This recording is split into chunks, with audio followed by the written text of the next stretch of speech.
Hello to all. Now we come to further on sixth chapter of psychology class 11th, naming learning.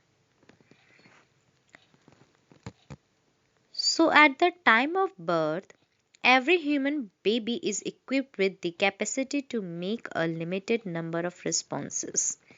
These responses occur reflexively whenever appropriate stimuli are present in the environment.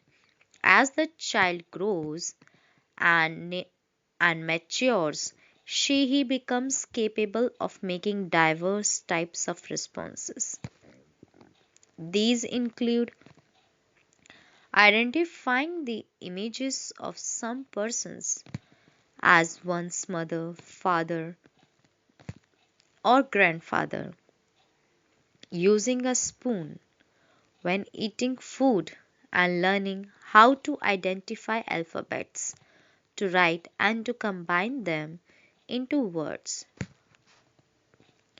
He also observes others doing things in specific environmental conditions and imitates them.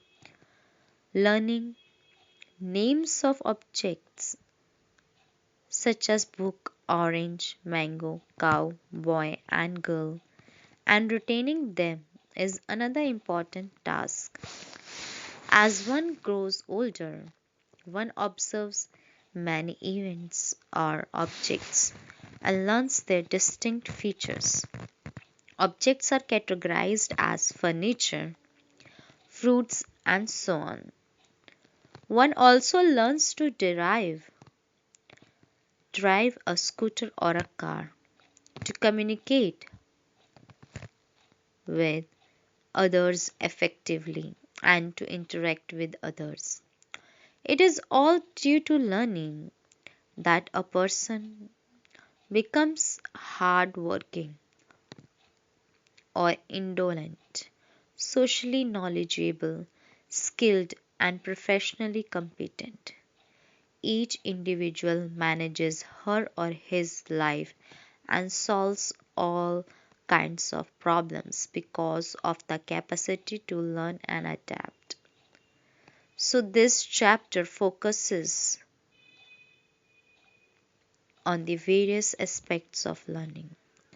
First, learning is defined and characterized as a psychological process. Second, an account is presented that explains how one learns. A number of learning methods that account for simple to complex types of learning are described such in this chapter. And finally, in the third section, some empirical phenomena that occur in the course of learning are explained. In the fourth section, we will learn different factors that determine the speed and extent of learning. These are described, including different learning styles and learning disabilities. So, now starting with the chapter Nature of Learning. So, learning is a key process in human behavior. It refers to a spectrum of changes that take place as a result of one's experience. Learning may be defined as any relatively permanent change in behavior or behavioral potential produced by experience. One must remember that some behavioral changes occur due to the use of drugs or fatigue. Such changes are temporary. They are not considered learning. Changes due to practice and experience, which are relatively permanent, are illustrative of learning. Features of learning. The process of learning has certain distinctive characteristics. The first feature is that learning always involves some kinds of experience. We experience an event occurring in a certain sequence on a number of occasions. If an event happens, then it may be followed by certain other events. For example, One learns that if the bell rings in the hostel after sunset, then dinner is ready to be served. Repeated experience of satisfaction after doing something in a specified manner leads to the formation of habit. Sometimes a single experience can lead to learning. A child strikes a matchstick on the side of a matchbox and gets his fingers burned. Such an experience makes the child learn to be careful in handling the matchbox in future. Behavioral changes that occur due to learning are relatively permanent. They must be distinguished from the behavioral changes that are neither permanent nor learned. For example, changes in behavior often occur due to the effects of fatigue, habituation, and drugs. Suppose, while reading any book or textbook of this psychology, for some time you are trying to learn how to drive, or you are trying to learn how to drive a motor car. A time comes when you feel tired. You stop reading the book or driving. This is a behavioral change due to fatigue and is temporary. It is not considered learning. Now, take another case of change in one's behavior. Suppose in the vicinity of your residence a marriage is being performed. It generates a lot of noise which continues till late night. In the beginning, the noise distracts you from whatever you are doing. You feel disturbed while the noise continues. You make some orienting reflexes. These reflexes become weaker and weaker and eventually become undetectable. This is also one kind of behavioral change. This change is due to continuous exposure to stimuli. It is called habituation. It is not due to learning. You must have noticed that people who are on sedatives or drugs or alcohol, their behavior changes as it affects physiological functions. Such changes are temporary in nature and disappear as the effect wears out. Learning involves a sequence of psychological events. This will become clear if we describe it through a typical learning in experiment. Suppose psychologists are interested in understanding how a list of words is learned. They will go through the following sequence. First, do a pretest to know how much the person knows before learning. Second, present the list of words to be remembered for a fixed time. Third, during this time the list of words is processed towards acquiring new knowledge. Fourth, after processing is complete, new knowledge is acquired. This is learning. And fifth, after some time elapses, the processed information is recalled by the person. By comparing the number of words which a person now knows as compared to what he knew in the pretest, one infers that learning did take place. Thus, learning is an inferred process and is different from performance. Performance is a person's observed behavior or response or action. So let us understand what is meant by the term inference. Suppose you are asked by your teacher to memorize a poem. You read that poem a number of times. Then you say that you have learned the poem. You are asked to recite the poem and you are able to recite it. The recitation of the poem by you is your performance. On the basis of your performance, the teacher infers that you have learned the poem. Now, paradigms of learning. Learning takes place in many ways. There are some methods that are used in acquisition of simple responses, while other methods are used in the acquisition of complex responses. So, the simplest kind of learning is called conditioning. Two types of conditioning have been identified. The first one is called classical conditioning, and the second, instrumental operant conditioning. In addition, we have observa- observational learning, cognitive learning, verbal learning, concept learning, and skill learning. Describing the classical conditioning. So, this type of learning was first investigated by Ivan P. Pavlov. He was primarily interested in the physiology of digestion. During his studies, he noticed that dogs on whom he was doing his experiments started secreting saliva as soon as they saw the empty plate in which food was served. As you must be aware, saliva secretion is a reflexive response to food or something in their mouth. So, Pavlov designed an experiment to understand this process in detail, in which dogs were used once again.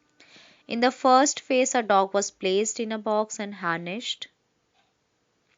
The dog was left in the box for some time. This was repeated a number of times on different days.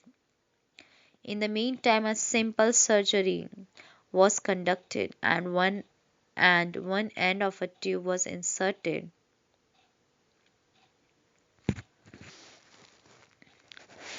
in the dog's jaw, and the other end of the tube was put in a measuring glass.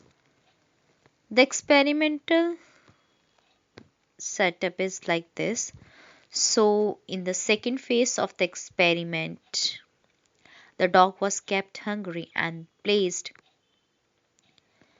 in harness with one end of the tube ending in the jaw and the other end in the glass jar.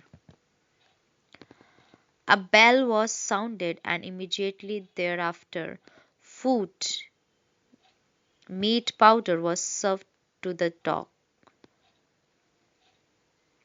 The dog was allowed to eat it. For the next few days, every time the meat powder was presented, it was preceded by the sound of a bell.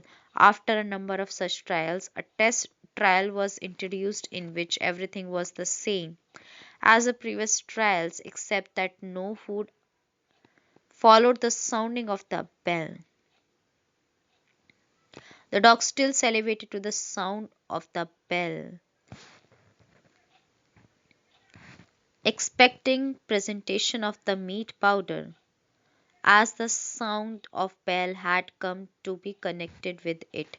This association between the bell and food resulted in acquisition of a new response by the dog, that is salivation of the salivation to the sound of the bell. This has been termed as conditioning. You may have noticed that all dogs salivate when they are presented with food. Food is thus an unconditioned stimulus, and salivation, which follows it, an unconditioned response. After conditioning, salivation started to occur in the presence of the sound of the bell. The bell becomes a conditioned stimulus, CS, and saliva secretion and saliva secretion a conditioned response, CR. This kind of conditioning is called classical conditioning. The procedure is this, so it is obvious that the learning situation in classical conditioning is one of SS learning, in which one stimulus, for example sound of bell, becomes a signal for another stimulus, for example food. Here one stimulus signifies the possible occurrence of another stimulus. Examples of classical conditioning abound in everyday life. Imagine you have just finished your lunch and you are feeling satisfied.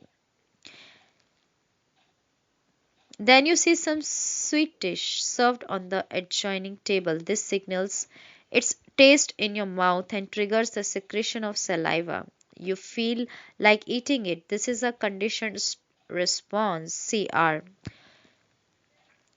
Let us take another example. In the early stages of childhood, one is naturally afraid of any loud noise. Suppose a small child catches an inflated balloon which bursts in her his hands, making a loud noise. The child becomes afraid. Now, the next time she is made to hold a balloon, it becomes a signal or cue for noise and elicits fear response. This happens because of contiguous presentation of balloon as a conditioned stimulus and loud noise as an unconditioned stimulus. Determinants of classical conditioning. How quickly and strongly acquisition of a response occurs in classical conditioning depends on several factors. Some of the major factors influencing learning a conditioned response are such as: first,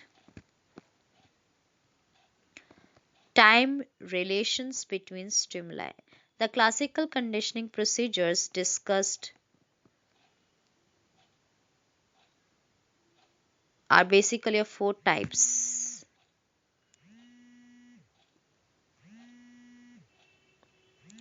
Based on the time relations between the onset of conditioned stimulus and unconditioned stimulus. The first three are called forward conditioning procedures, and the fourth one is called backward conditioning procedure. The basic experimental arrangements of those of these procedures are as follows. A. When the CS and US are presented together, it is called simultaneous conditioning. B. In delayed conditioning, the onset of conditioned stimulus precedes the onset of unconditioned stimulus. The conditioned stimulus ends before the end of the unconditional stimulus. C. In trace conditioning, the onset and end of the conditioned stimulus precedes the onset of unconditioned stimulus with some time gap between the two. D. In backward conditioning, the unconditioned stimulus precedes the onset of conditioned stimulus. It is now well established that delayed conditioning procedure is the most effective way of acquiring a conditioned response. Simultaneous and trace conditioning procedures do lead to acquisition of a conditional response, but they require greater number of acquisition trials in comparison to the delayed conditioning procedure. It may be noted that the acquisition of response under backward conditioning procedure is very rare. 2. Type of unconditioned stimuli. The unconditioned stimuli used in studies of classical conditioning are basically of two types, that is appetitive and aversive. Appetitive unconditioned stimuli automatically elicits approach responses such as eating, drinking, caressing, etc. These responses give satisfaction and pleasure. On the other hand, aversive unconditioned stimuli such as noise, bitter taste, electric shock, painful injections, etc., painful, harmful, and elicit avoidance and escape responses. It has been found that appetitive classical conditioning is slower and requires greater number of acquisition trials, but aversive classical conditioning is established in 1, 2, or 3 trials depending on the intensity of the aversive unconditioned stimulus. 3. Intensity of conditioned stimuli. This influences the course of both appetitive and aversive classical conditioning. More intense conditioned stimuli are more effective in accelerating the acquisition of conditioned responses. It means that the more intense the conditioned stimulus, the fewer are the number of acquisition trials needed for conditioning. Now, operant instrumental conditioning. This type of conditioning was first investigated by B.F. Skinner. Skinner studied occurrence of voluntary responses when an organism operates on the environment. He called them operants. Operants are those behaviors or responses which are emitted by animals and human beings voluntarily and are under their control. The term operant is used because the organism operates on the environment. Conditioning of operant behavior is called operant conditioning. Skinner conducted his studies on rats and pigeons in specially made boxes called the Skinner box. A hungry rat, one at a time, is placed in the chamber, which was so built that the rat could move inside but could not come out. In the chamber there was a lever which was connected to a food container kept on the top of the chamber. When the when the lever is pressed, a food pellet drops on the plate placed close to the lever. While moving around and pawing the walls, exploratory behavior, the hungry rat accidentally presses the lever and a food pellet drops on the plate. The hungry rat eats it. In the next trial, after a while, the exploratory behavior again starts. As the number of trials increases, the rat takes lesser and lesser time to press the lever for food. Conditioning is complete when the rat presses the lever immediately after it is placed in the chamber. It is obvious that lever pressing is an operant response and getting food is its consequence. In the above situation, the response is instrumental in getting the food. That is why this type of learning is also called instrumental conditioning. Examples of instrumental conditioning abound in our everyday life. Children who want to have some sweets in the absence of their mother learn to locate the jar in which mother hides the sweets for safekeeping and eat it. Children learn to be polite and say please to get favors from their parents and others.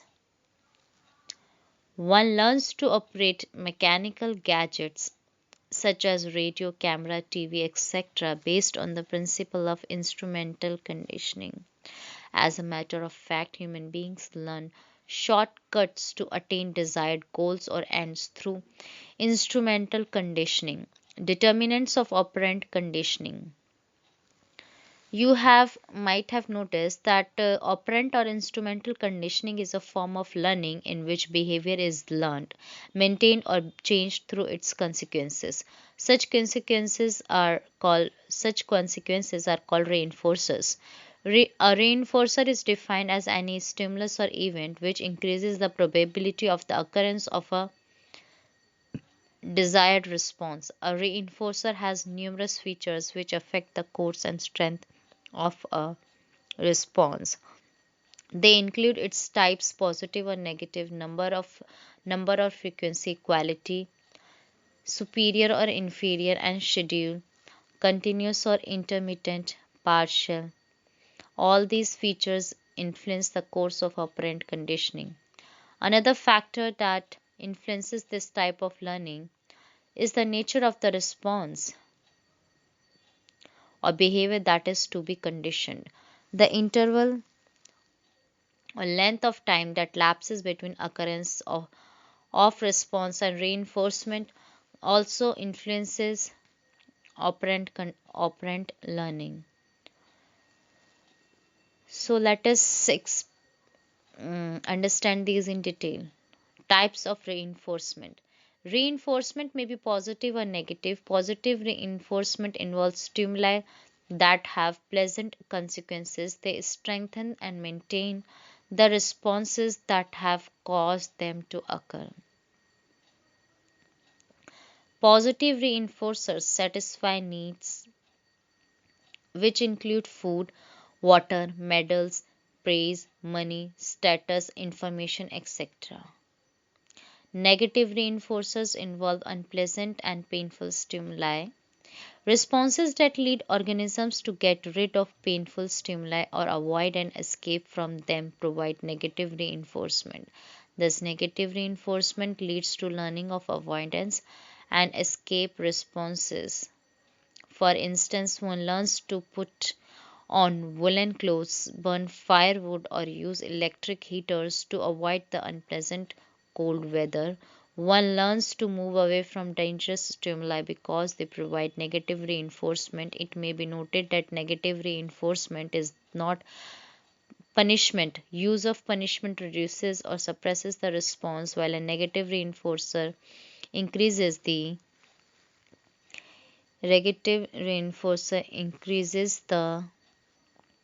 probability of avoidance or escape response.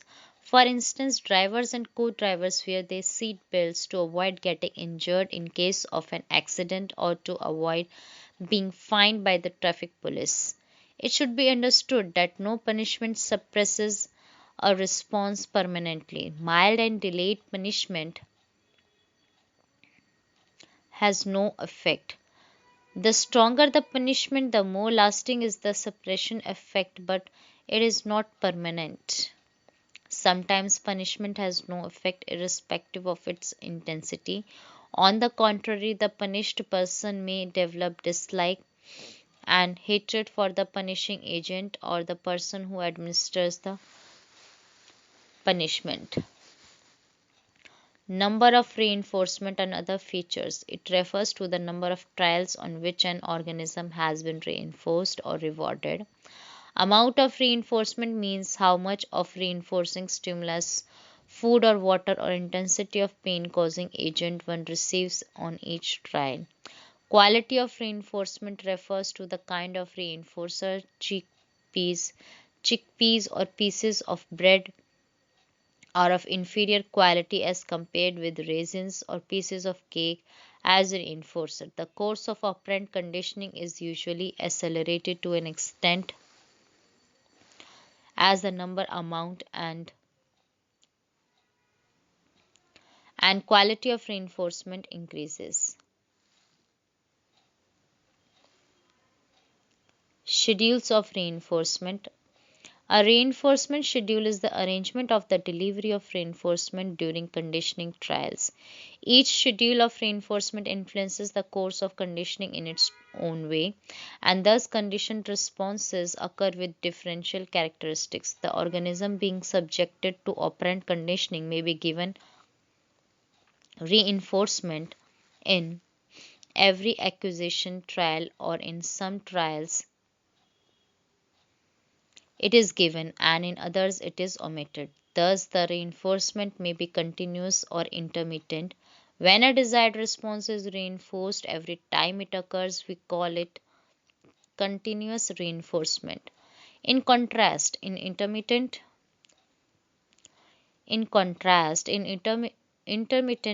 schedules, responses are sometimes reinforced, sometimes not.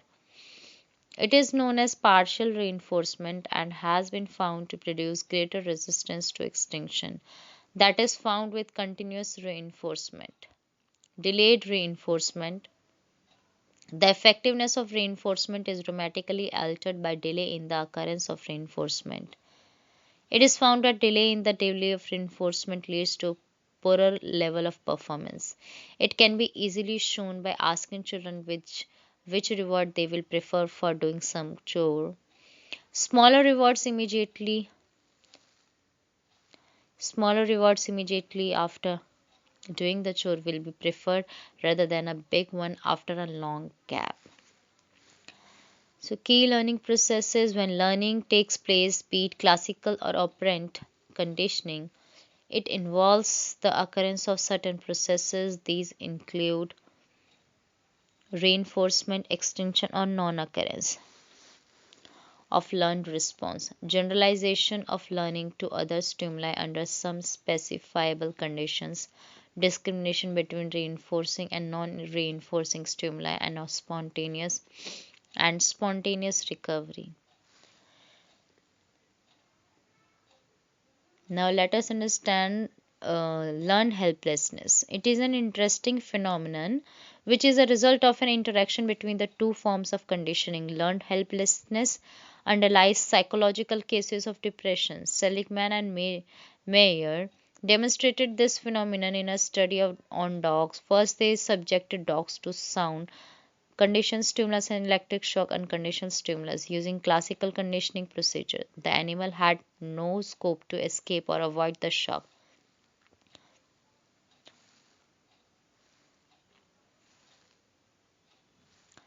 This pairing was repeated a number of times, then the dogs were subjected to shock in an operant conditioning procedure. The dogs could escape the shock by pressing their heads against the wall. After having experienced inescapable shock in the Pavlovian contingency, the dog failed to escape or avoid shock in the operant conditioning procedure. The dog just suffered the shock through and did not attempt to escape. This behavior of the dog was called learned helplessness. This phenomenon has been shown to be operative in humans also. It has been found that continuous failure in a set of tasks shows the occurrence of learned helplessness.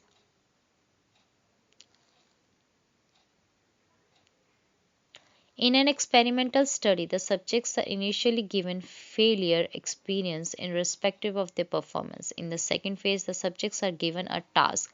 Learned helplessness is often measured in terms of the subject's ability and persistence before they give up the task. Continuous failure leads to little persistence and poor performance. This shows helplessness. There are numerous studies that demonstrate that persistent depression is often caused by learned helplessness. Reinforcement is the operation of administering a reinforcer by the experimenter. Reinforcers are stimuli that increase the rate or probability of the responses that precede. We have noted that reinforced responses increase in rate while non-reinforced responses decrease in rate. A positive reinforcer increases the rate of response that precedes its presentation. Negative reinforcers increase the rate of the response that precedes their removal or termination. The reinforcers may be primary or secondary. A primary reinforcer is biologically important since it determines the organism's survival, for example, food for a hungry organism. A secondary reinforcer is one which has acquired characteristics of the reinforcer because of the organism's experience with the environment. We frequently use money, praise, and grades as reinforcers. They are called secondary reinforcers.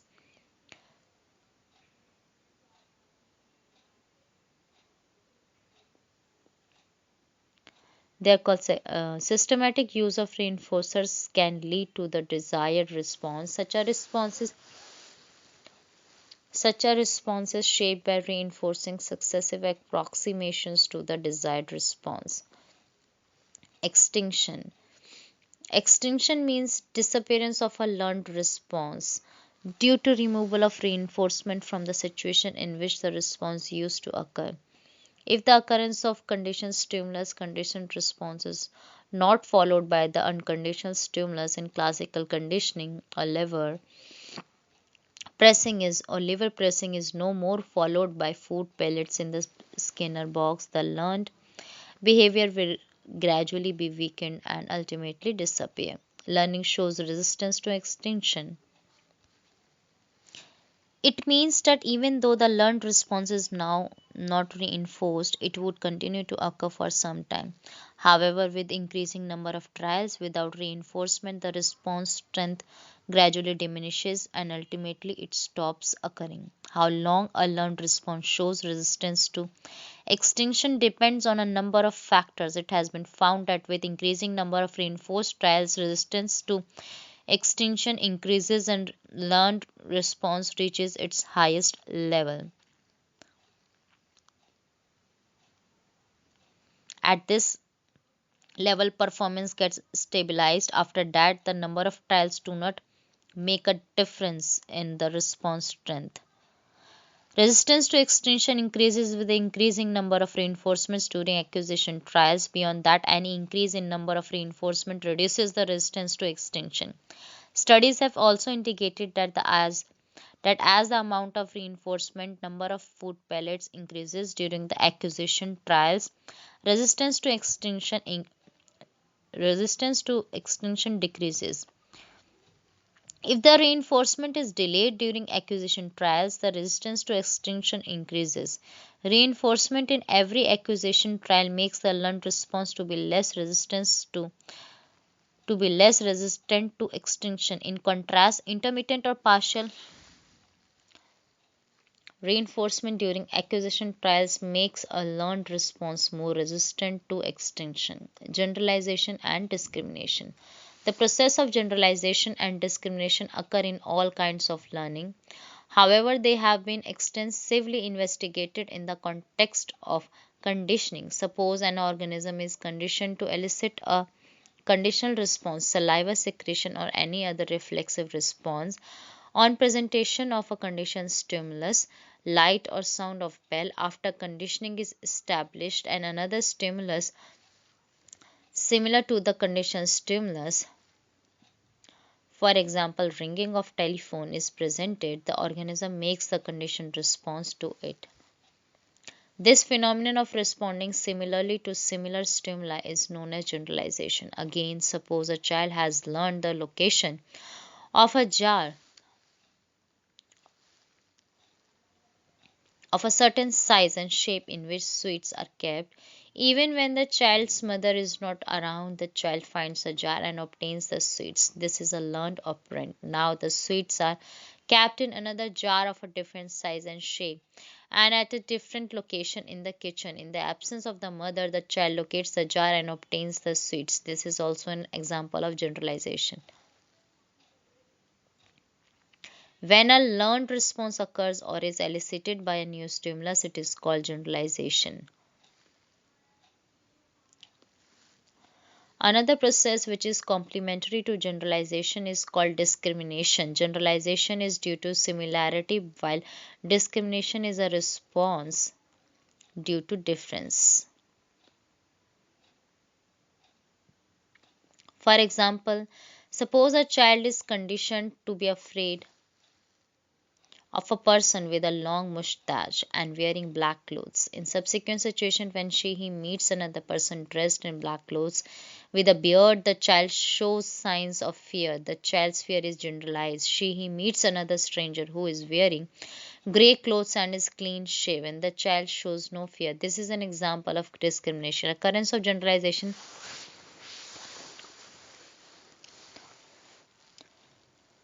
Occurrence of generalization means failure of discrimination. Discriminative response depends on the discrimination capacity or discrimination learning of the organism.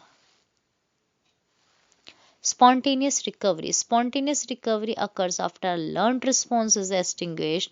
Suppose an organism has learned to make a response for getting reinforcement and the response is extinguished and some time lapses. A question now may be asked whether the response is completely extinguished and will not occur if the condition stimulus is presented. It has been demonstrated that after a lapse of considerable time, the learned or conditioned response recovers and occurs to the conditioned stimulus. The amount of spontaneous recovery depends on the duration of the time lapsed after the extinction session. The longer the duration of time lapse, the greater is the recovery of learned response. Such a recovery occurs spontaneously. Observational learning. The next form of learning takes place by observing others. Earlier, this form of learning was called imitation. Bandura and his colleagues, in a series of experimental studies, investigated observational learning in detail. In this kind of learning, human beings learn social behaviors, therefore, it is sometimes called social learning. In many situations, individuals do not know how to behave. They observe others and emulate their behavior. This form of learning is called modeling. Examples of observational learning are abound in our social life.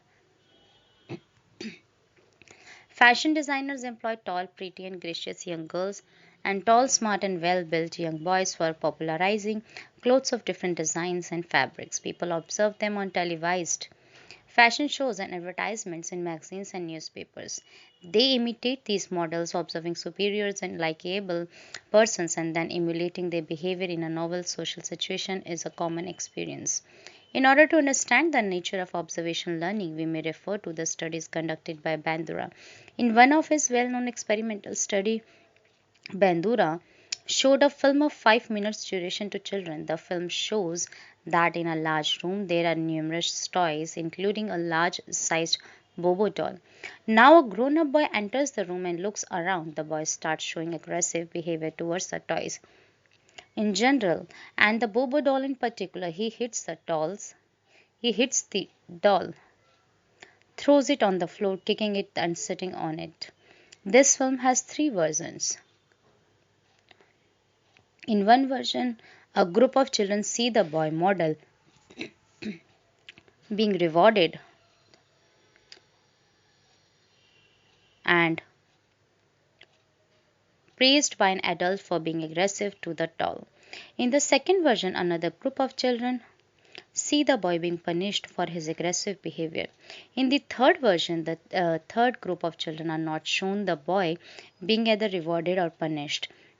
After viewing a specific version of the film, all the three groups of children were placed in an experimental room in which similar toys were placed around.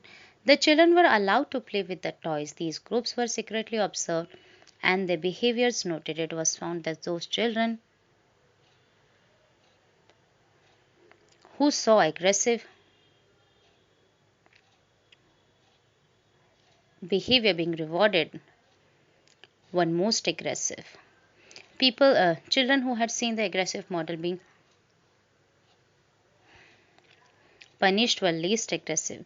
Thus, in observational learning, observers acquire knowledge by observing the model's behavior, but performance is influenced by model's behavior being rewarded or punished. You must have noticed that children observe adults' behaviors at home and during social ceremonies and functions. They enact adults in their plays and games. For instance, young children play games of marriage ceremonies, birthday parties, thief and policeman, housekeeping, etc. Actually, they enact in their games what they observe in society on television and read in books. Children learned most of the social behaviors by observing and emulating adults. The way to put on clothes, dress one's hair, and conduct oneself in society are learned through observing others. It has also been shown that children learn and develop various personality characteristics through observational learning. Aggressiveness, pro-social behavior, courtesy, politeness, diligence, and indolence are required by this method of learning.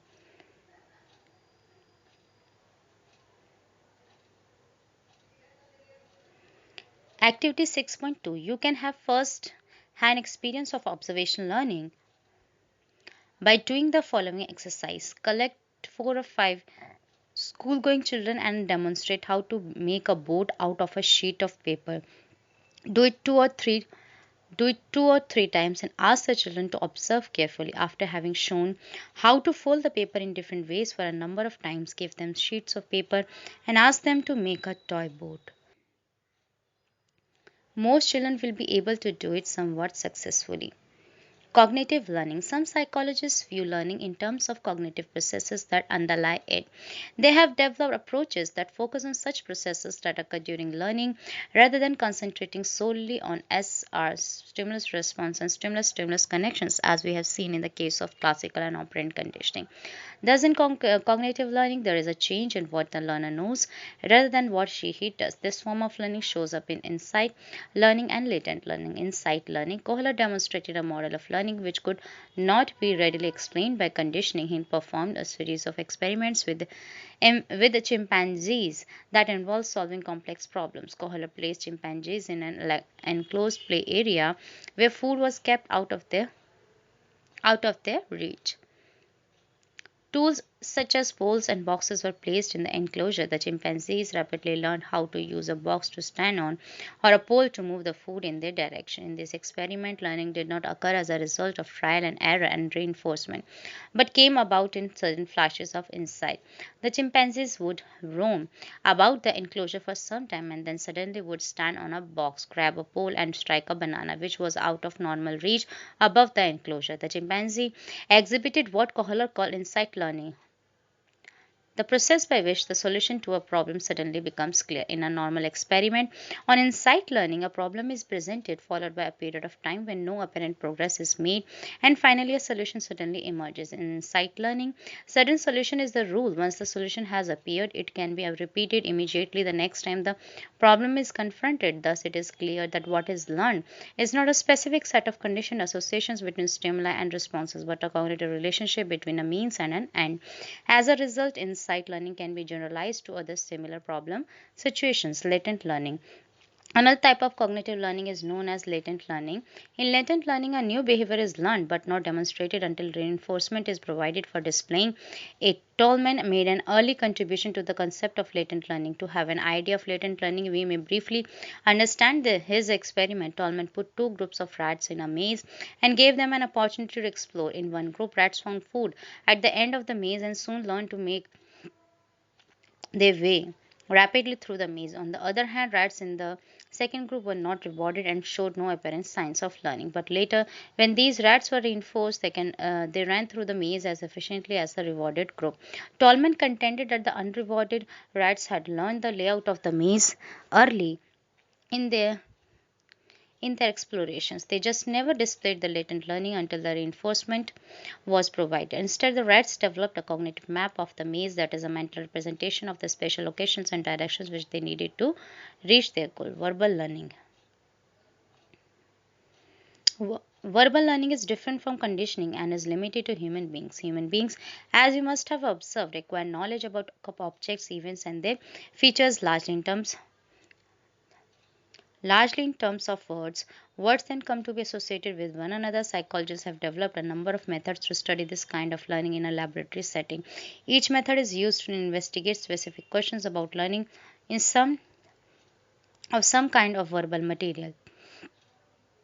In the study of verbal learning, psychologists use a variety of materials including nonsense syllables, familiar words, unfamiliar words, sentences, and paragraphs. Methods used in studying verbal learning. First, paired associates learning. This method is similar to SS conditioning and SR learning. It is used in learning some foreign language equivalents of mother tongue words. First, a list of paired associates is prepared. The first word of the pair is used as a stimulus and the second word as the response. Members of each pair may be from the same language or two different languages. So the list of such type of words is given in table 6.3 of this chapter. So nonsense labels and unfamiliar words and familiar words. YOL, YOL, nonsense labels, unfamiliar words. Zilch, ZILCH, familiar words. Boat, BOAT, boat. Another nonsense labels is RUV, then touch, then lean, then loaf, go, knock, RIC, Rick, NEZ, TAM, SUK, KOZ, GUD, MUP, and KUG. Unfamiliar words PLUM, plum, verb, blout, thill, scoff, tenor, rack, bog, malvy, patter, mansic, Ketra, Polche, Divin. And then familiar words nose, no, goal, bow, load, feet, meat, tent, foam, tail, joke, male, balm, soul. Methods. So the first members of the pair stimulus term are nonsense syllables, consonant, vowel, consonant, and the second are English nouns. Response term. The learner is first shown both the stimulus response pairs together and is instructed to remember and recall the response after the presentation of each stimulus term. After that, a learning trial begins. One by one, the stimulus words are presented and the participant tries to give the correct response term. In case of failure, he is shown the response word. In one trial, all the stimulus terms are shown. Trials continue until the participant gives all the response words without a single error. The total number of trials taken to reach the criterion becomes the measure of paired associates learning. 2. Serial learning. This method of verbal learning is used to find out how participants learn the list of verbal items and what processes are involved in it. First, list of verbal items, it is nonsense syllables, most familiar, least familiar words, interrelated words, etc. are prepared. The participant is presented the entire list and is required to produce the items in the same serial order as in the list. In the first trial, the first item of the list is shown. So,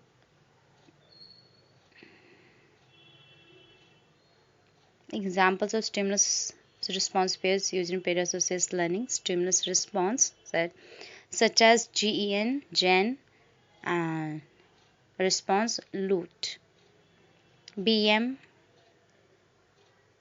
time, DIV, lamp, stimulus WUF, response deer, JIT, stimulus LION, lion, TX, stimulus COL, coal, response.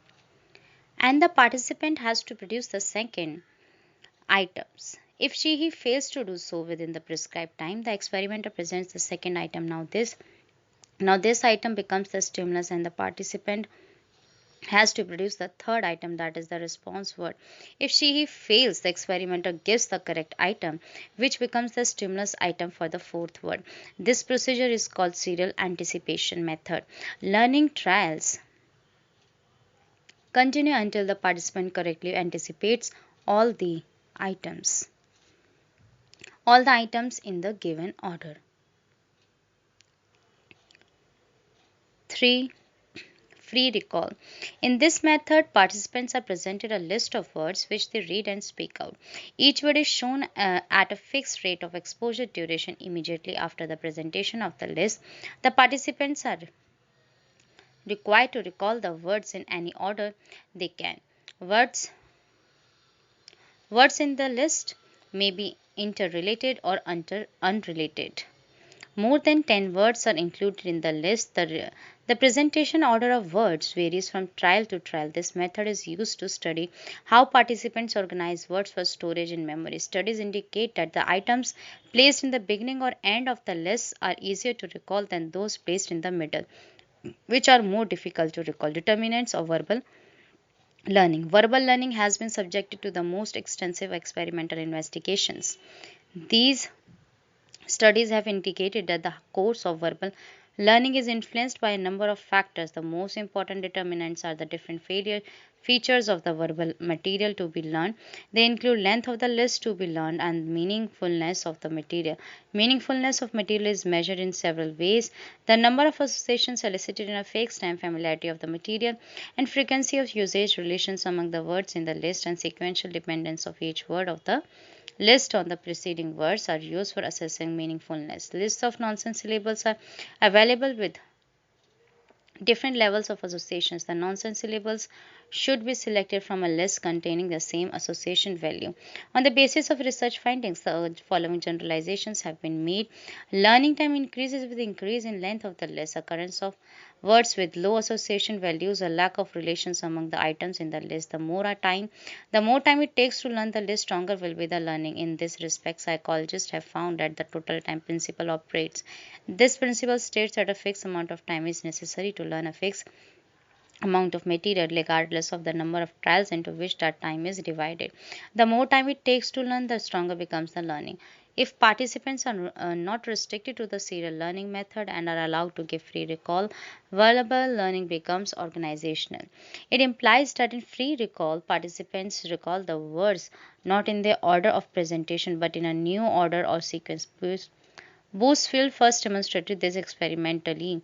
He made a list of 60 words that consisted of 15 words drawn from each of the four semantic categories,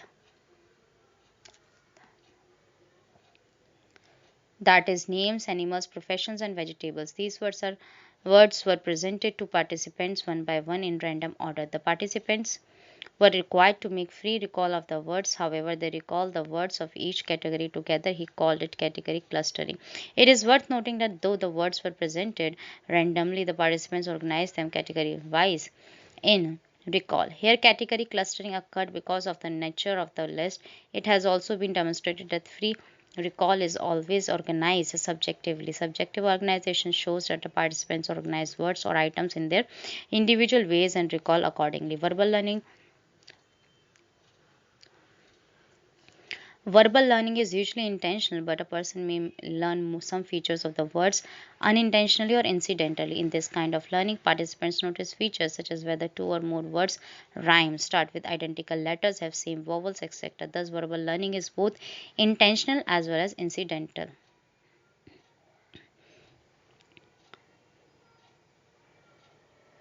Concept learning. The world in which we live consists of innumerable objects, events, and living beings. The world in which we live consists of innumerable objects, events, and living beings. These objects and events are different in their structures and functions. One of the many things human beings have to do is to organize the objects, events, animals, etc. into categories so that within the category objects are treated as equivalent even though they are different in their features. Such categorizations involve concept learning.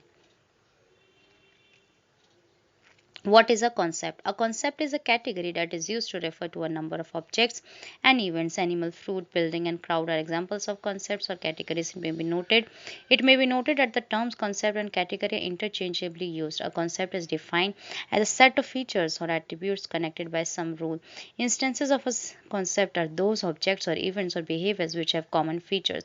A feature is any characteristic or aspect of an object or event or living organism that is observed in them and can be considered equivalent to some features observed or discriminated in other objects. Features are of innumerable kinds and their discriminability depends upon the degree of the observer's perceptual sensitivity. Properties like color, size, number, shape, smoothness, roughness, softness, and hardness are called features. Rules that are used to connect the features to form a concept may be very simple or complex. A rule is an instruction to do something. Keeping in view the rules that are used in defining concepts, psychologists have studied two types of concepts: artificial concepts and natural concepts or categories. Artificial concepts are those that are well defined and rules connecting the features are precise and rigid. In a well defined concept, the features that represent the concept are both singly necessary and jointly sufficient. Every object must have all the features in order to become an instance of the concept. On the other hand, natural concepts or categories are usually ill-defined. Numerous features are found in the instances of natural categories. Such concepts include biological objects, real world or products, and human artifacts such as tools, clothes, houses, etc. Now, let us take the example of this concept of a square. It is a well-defined concept. It must have four attributes, that is closed figure, four sides, each side of the equal length and equal angles. Thus, a square consists of four features connected by a conjunctive rule. In order to understand various rules for creating well-defined concepts, you can see figure 6.4 of this chapter.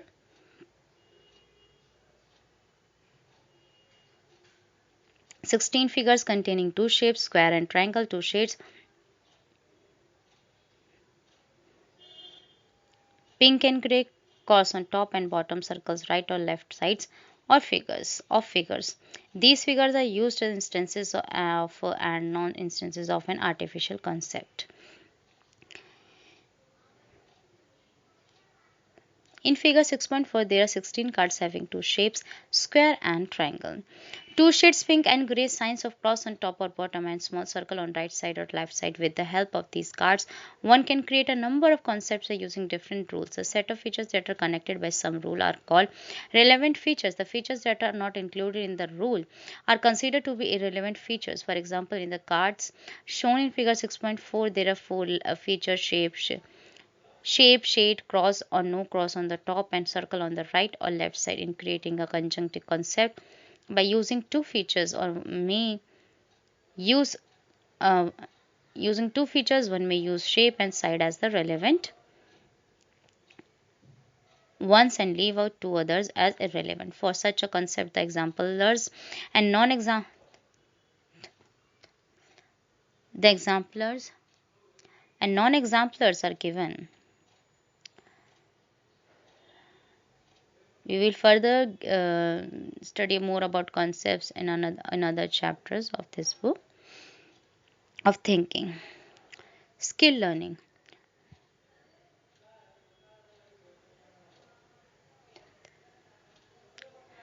Nature of skills.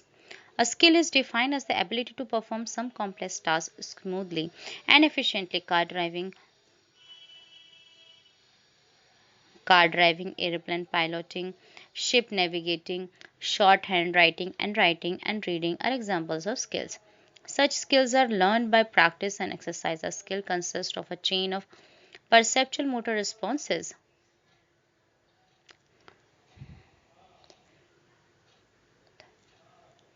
A skill consists of a chain of perceptual motor responses or as a sequence of SR associations.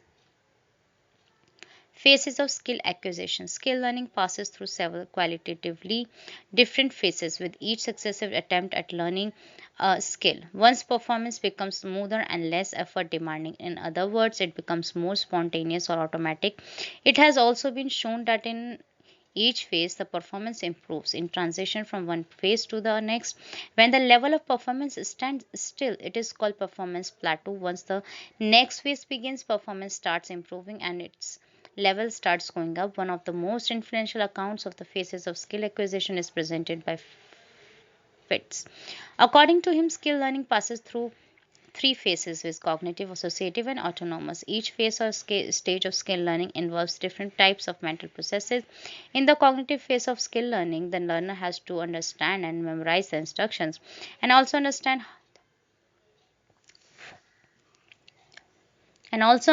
how the task has to be performed. In this phase, every outside cue, instructional demand, and one's response outcome have to be kept alive in consciousness. The second phase is associative. In this phase, different sensory inputs or stimuli are linked with appropriate responses.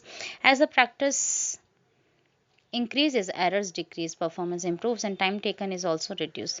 With continued practice, error less performance begins, though the learner has to be attentive to all the sensory inputs and maintain concentration on the task. Then the third phase, that is autonomous phase, begins. In this phase, two important changes take place in performance. The attentional demands of the associative phase decrease, and interference created by external factors reduces. Finally, skilled performance attains automaticity with minimal demands on conscious effort. Transitions from one phase to the other clearly show that practice is the only means of skill learning. One has to keep on exercising and practicing. As the practice increases, improvement rate gradually increases. An automaticity of errorless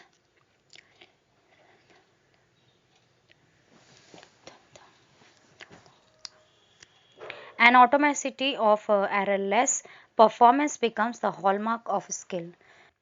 That is why it is said that practice makes a man perfect. Transfer of learning. The term transfer of learning is often called transfer of training or transfer effect. It refers to the effects of prior learning on new learning. Transfer is considered to be positive if the earlier learning facilitates current learning. It is considered to be negative transfer if new learning is retarded. Absence of facilitative or retarding effect means zero transfer. Psychologists use specific experimental designs in the study of transfer effects. Suppose you want to know whether learning of English language affects learning of French. To study this, you select a large sample of participants. Now you randomly divide the sample into two groups, one to be used in the experimental condition and the other as control group. The experimental group of participants learn English language for a year and is tested to find out their achievement in English. In the second year, then they study French. In the end, this group is tested to find out its achievement scores in French. The control group in the first phase does not learn English language and just does its routine work for 1 year. In the second year, these participants learn French for a year and their achievement scores are obtained. The achievement scores in French of the two groups are then compared. If the achievement score of the experimental group is higher than that of the control group, it implies that the positive transfer has taken place. If the score is lower than the control group, it means negative transfer has taken place. If the two groups perform equally well, then it shows the transfer effect is zero. It must be noted that in the study of transfer effect, a distinction is made between general transfer and specific transfer. It is now a well-known fact that prior learning always leads to positive general transfer. It is only in specific transfer that transfer effects are positive or negative, and in some conditions there is zero effect. Though in reality, due to general transfer, zero transfer is theoretically untenable. Let us try to understand the nature of general transfer and specific transfer. General generic transfer. General transfer is not clearly conceptualized and defined in its details. However, prior learning predisposes one to learn another task in a better manner. The learning of one task warms up the learner to learn the next task more conveniently. You must have seen a cricketer going to the pitch to take his position near the wicket. The cricketer walks by jumping on one foot, then on the other. He moves his two hands holding the bat sideways to loosen up. When you write answers while appearing at the examination, your writing is slow and sitting position awkward for efficient writing. However, you get warmed up after having written 2 or 3 pages. Your speed increases and the body gets well adjusted to the writing task. This continues until the writing of the last answer is over. After some time, warm-up effect disappears. Warm-up effect lasts over one session of learning. Only in that session one can learn two or more tasks. Specific transfer. Whenever an organism learns something, it consists of a series of stimulus response associations. Any task can be understood as a chain of discriminable stimuli, each of which has to be associated with a specific response. Specific transfer means the effect of learning of task or A on learning of task B. The learning of task A may make the learning of task B easier or more difficult or have no such effect. Such transfers depend on dissimilarity between the initial learning task and the second task. The possible relationships between stimuli and responses we can see in table 6.1 of this chapter.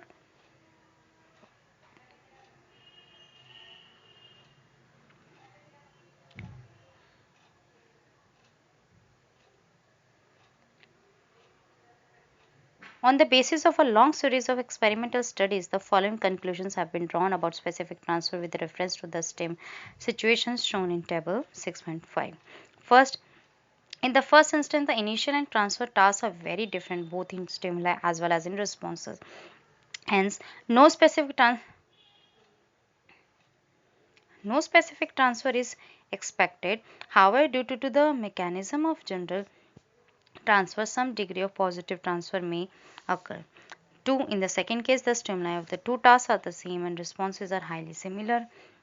Therefore, maximum transfer may occur. It has been regularly shown that in this condition, positive transfer takes place. 3. In the third case, the stimuli are same but responses are different. In such conditions also some positive transfer occurs. 4. In the fourth case, the stimuli are different but responses are the same. Therefore, new associations with responses are to be learned. In this case, positive transfer is obtained. 5. In the fifth case, stimuli and responses are the same but associations are altered. But because of this alteration, negative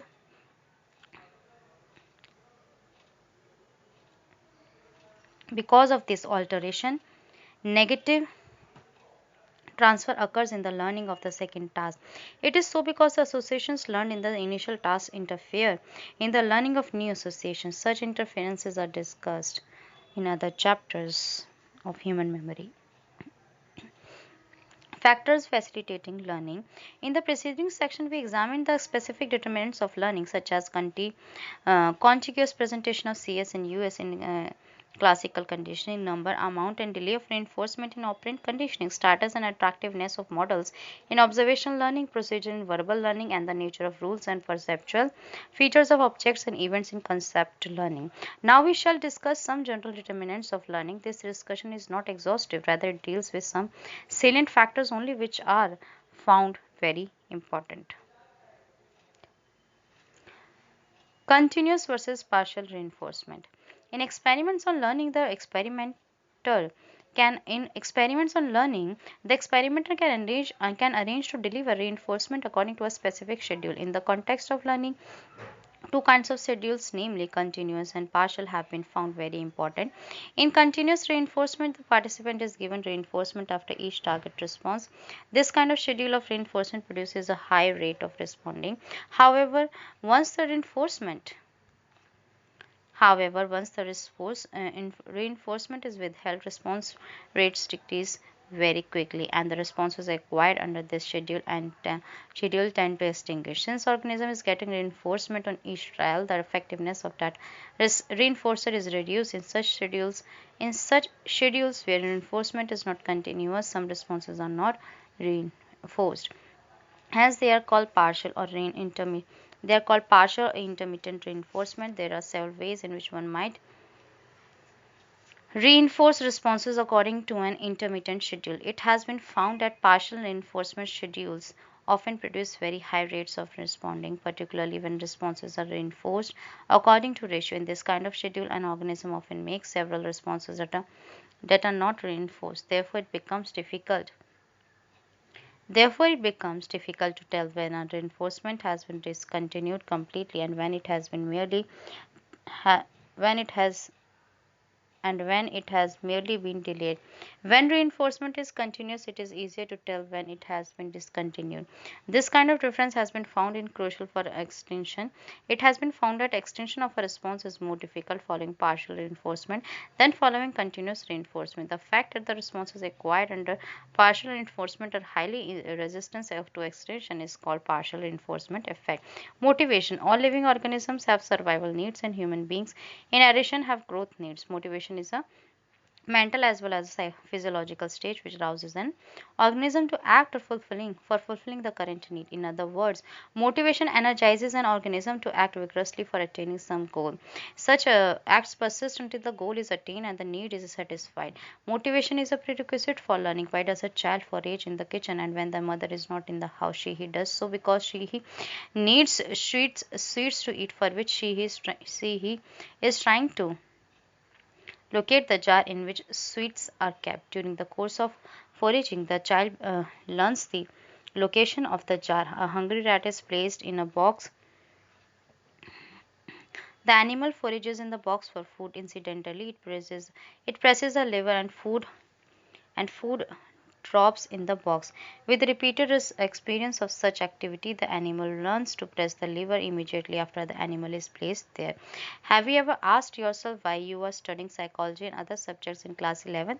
You are doing so to pass with good marks or grades in your final examination. The more motivated you are, the more hard work you do for learning. Your motivation for learning something arises from two sources. You learn many things because you enjoy them, intrinsic motivation, or they provide you the means for attaining some other goal, extrinsic motivation.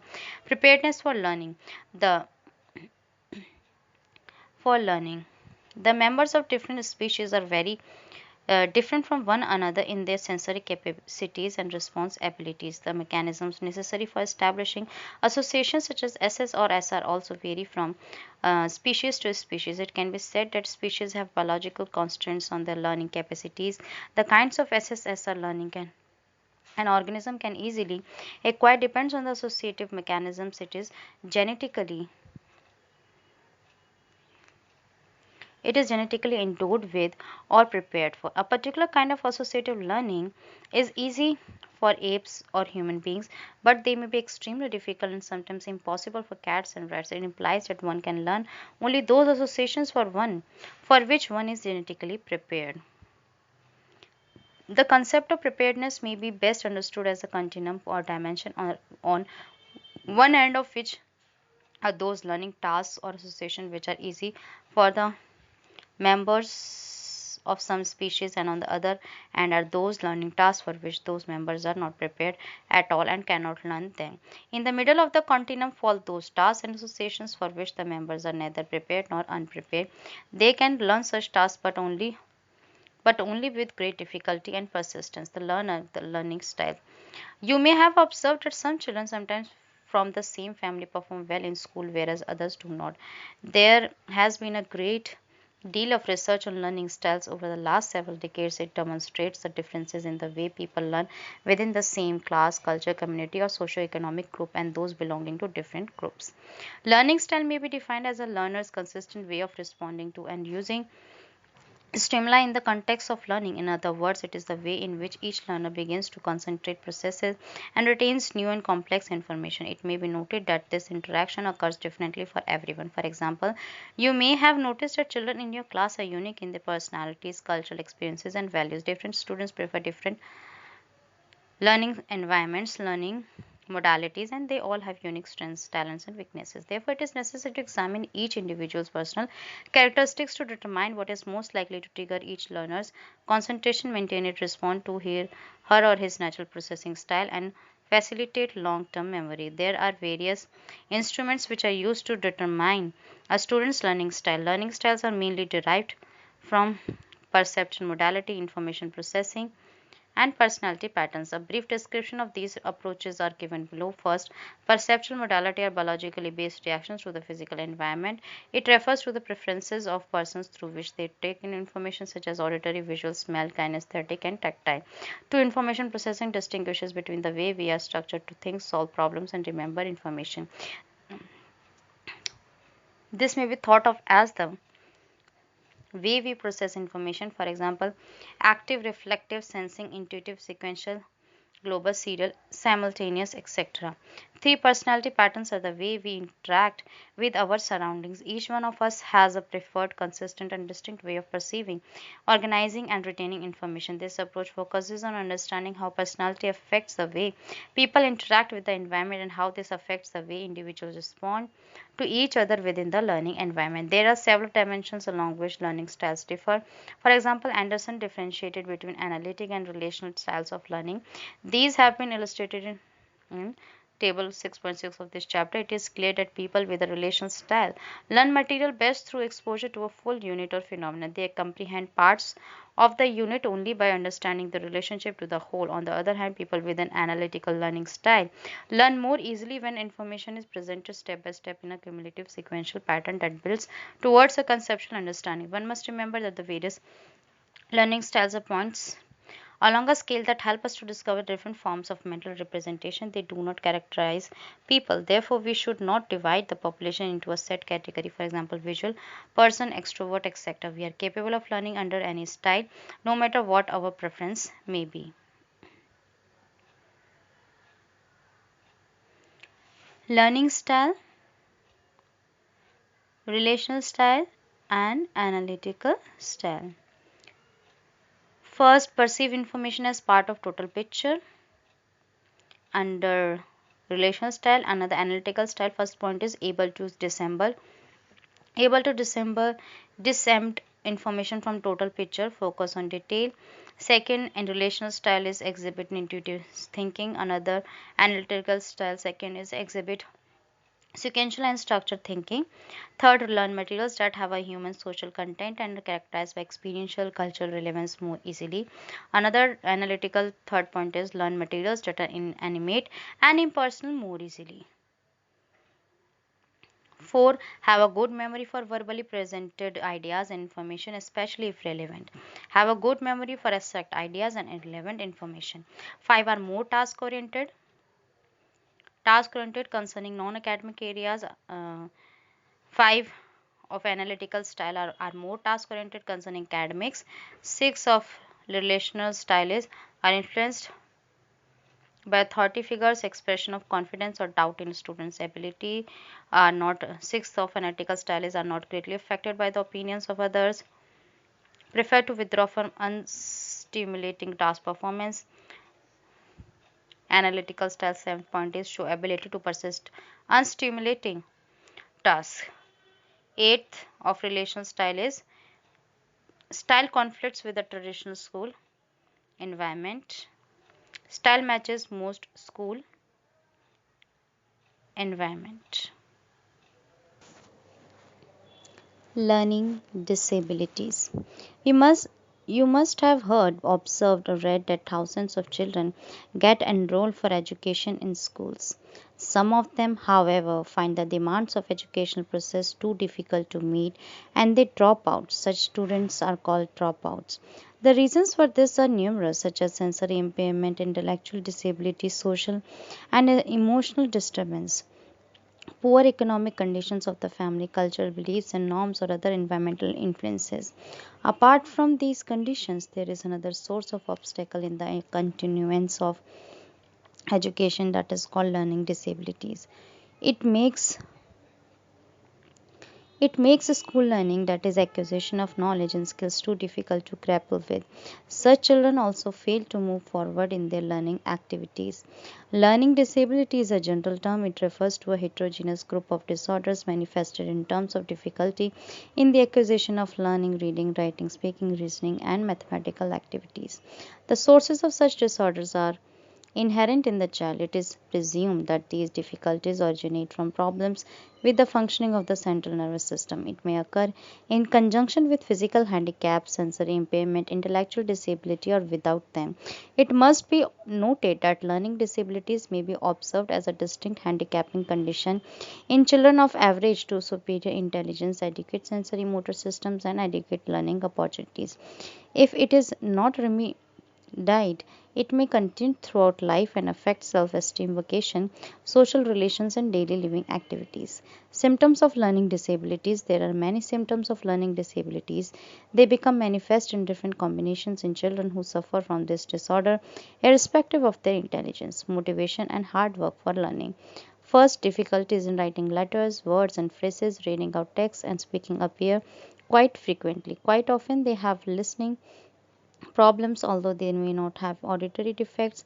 Such children are very different from others in developing learning strategies and plans. Two learning disabled children have disorders of attention. They get easily distracted and cannot sustain attention on one point for long.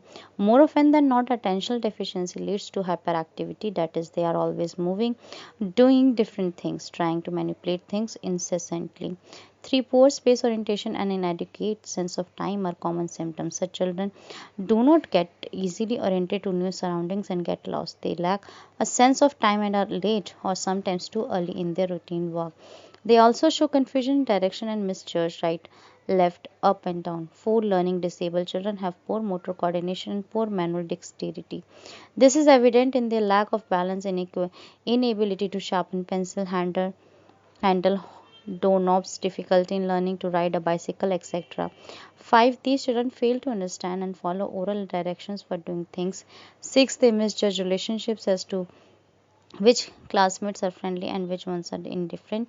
They fail to learn and understand body language. 7. Learning disabled children usually show perceptual disorders. They may include visual, auditory, tactile, and kinesthetic misperception. They fail to differentiate a call bell from the ring of the telephone. It is not that they do not have sensory acuity, they simply fail to use it in performance. 8. Fairly large number of learning disabled children have dyslexia. They quite often fail to occupy letters. They quite often fail to copy letters and words. For example, they fail to distinguish between B and D, P and Q, P and 9, was and saw, unclear and nuclear, etc. They fail to organize verbal materials. It must be noted that learning disabilities are not incurable. Remedial teaching methods go a long way in helping them to learn and become like other students. Educational psychologists have developed appropriate techniques for correcting most of the symptoms related to learning disabilities. Applications of learning principles. The principles of learning have great value for enriching human life in all spheres of life. All activities and behaviors that make personal, social, and economic life peaceful and pleasurable are learned. Their learning should be psychologically guided. Contemporary psychologists have developed techniques and procedures based on the principles of classical and operant conditioning. Social learning, verbal learning, concept learning, and skill learning for improving many aspects of life. We can have a glimpse of the applications of learning principles in four areas, that is, organizations in treatment of maladjustive behaviors, in rearing children, and school learning. In organizations, a number of problems such as absenteeism, frequent medical leave, indiscipline, and lack of proper skills pose serious problems. Applying the principles of learning may solve these problems. To increase attendance and reduce absenteeism, an interesting device is used in some organizations. At the end of every third month, name slips of employees not being absent on a single working day are placed in a drum. 4 to 5% of the names are randomly drawn and they are given attractive rewards for not being absent on a single working day. Such rewards have been found to reduce absenteeism. To increase the number of employees who have not gone on medical leave for full 1 year, various benefits are given. Such partial rewards reduce the incidence of medical leave. With a view to improving discipline, managers start functioning as models for employees, or employees are placed under such model managers. Based on the principles of learning, a number of therapeutic procedures have been developed to modify maladaptive and socially incapacitating habits and behaviors. In these procedures, the principle of extinction is employed in the case of those children and adults who exhibit irrational and unfounded fear with accompanying avoidance behavior. Implosive therapy and flooding are used. Implosive therapy starts with the person imagining their most feared form of contact with the feared object, accompanied by vivid verbal descriptions by the therapist. The therapist functions as a coach. On the other hand, flooding is exposure that takes place in vivo, for example, with an actual feared object, and is considered to be the most effective of all treatments for fear. To help those suffering from excessive anxieties and fears, the technique of systematic desensitization is used. It is a form of behavior therapy used to reduce phobic patients' anxiety responses through counter conditioning, that is, an attempt to reverse the process of classical conditioning by associating the crucial stimulus with a new conditioned response. In order to eliminate habits that are undesirable and injurious for health and happiness, aversion therapy is used. The therapist arranges things in such a way that occurrence of maladjustive habits generates painful experiences, and to avoid them, clients learn to give them up. For example, alcohol is paired with an emetic drug which induces severe nausea and vomiting, so that nausea and vomiting become a conditioned response to alcohol. Modeling and systematic use of reinforcement for shaping and developing competence are extensively used. Persons suffering from excessive shyness and having difficulties in interpersonal interactions are subjected to assertive learning. This therapy is also based on the principles of learning. There are persons who lose mental peace with accelerated rate of breathing, loss of appetite, and rise in blood pressure at the slightest provocation. In such cases, psychotherapists give biofeedback treatment.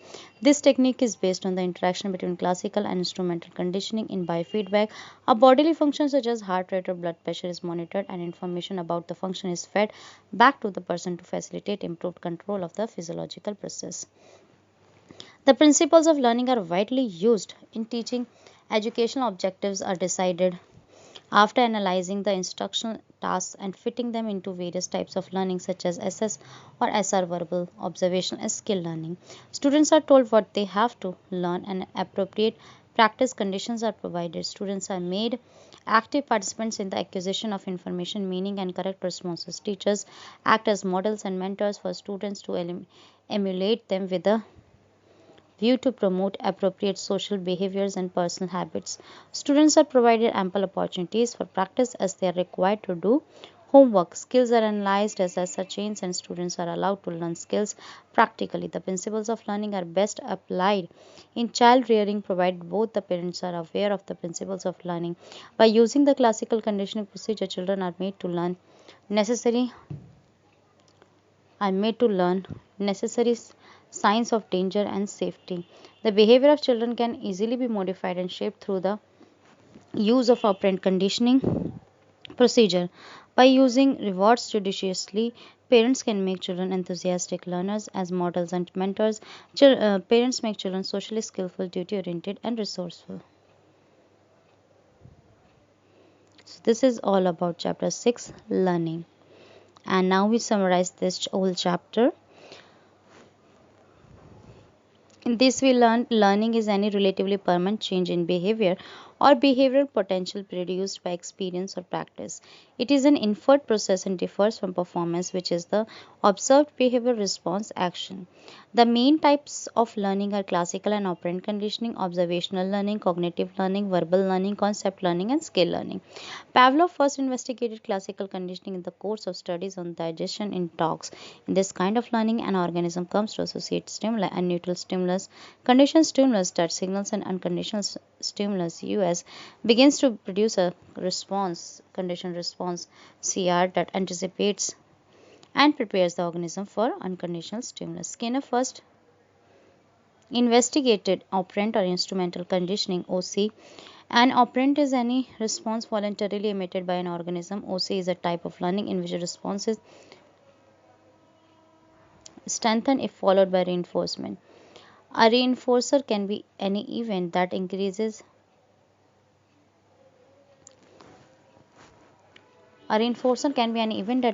the frequency of preceding response. Thus, the consequence of a response is crucial. The rate of unconditional rate of operant conditioning is influenced by the type, number, schedule, and delay of reinforcement. Observational learning is also known as imitation, modeling, and social learning. We acquire knowledge by observing a model's behavior. The performance depends on whether the model's behavior is rewarded or punished. In verbal learning, words get associated with one another on the basis of structural, phonetic, and semantic similarity and contrast. They are often organized in clusters in experimental studies. Paired associates learning, serial learning, and free recall methods are used. Meaningfulness of material and subjective organization influence learning. It may be incidental also. Concept is a category. It involves a set of features connected with a rule or instruction. A concept can be natural or artificial. Artificial concepts are well defined, while natural concepts are usually ill defined. Experimental studies of well defined concepts have been undertaken through selection and reception procedures. The natural concepts have fuzzy boundaries.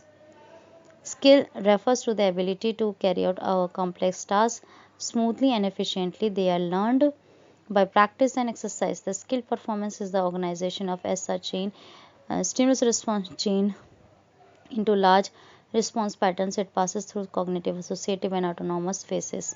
Effect of prior learning on new learning is called transfer of learning. It may be general, for example, warm up, or specific, depends on similarity of stimulus response associations in the two learning tasks. Factors facilitating learning include motivation and preparedness of the organism. Learning style refers to the way in which each learner begins to concentrate on process and retain new and difficult information. Learning disabilities, for example, reading, writing, restrict learning in people. They are hyperactive, lack sense of time and eye-hand coordination, etc. The principles of learning are applied in organizations, treatment of maladjustive reactions, child rearing,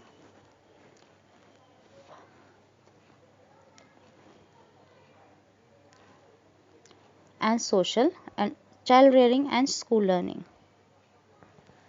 Thank you.